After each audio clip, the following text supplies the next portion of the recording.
That's me, Shayla Lee, and I'm a senior this year. But before I move on into adulthood, I wanted to try out a few things I've never done before, and tie-dye was on that list. And with that, I'll show you how to tie-dye the Shayla way. So the first thing you're going to need to do is get tie-dye. Joann's was my store of choice. I got this tie-dye kit, but you can honestly go to any craft store. Next is prepping the area that you'll dye the shirt. I used the table on my patio outside, and I got a paper bag that I tore up and put on the table. Next, get your shirt of choice.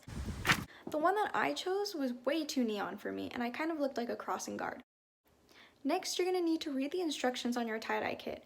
For mine, to prep it, I only needed to pour water inside the container.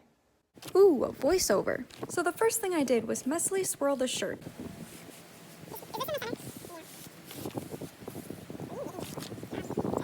After I swirled the shirt, I used one rubber band to hold it horizontally, and then used the remaining two to section off the top part.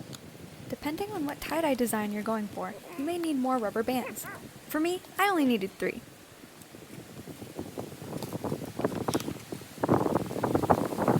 Now that you have your shirt all tied off, you just have to tie-dye it.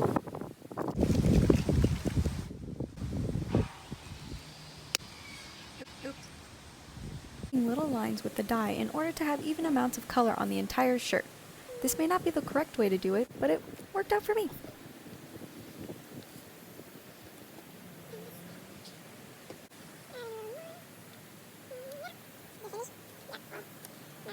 And then once you're done with all of the dye, just untie it and then leave it to dry. A few moments later.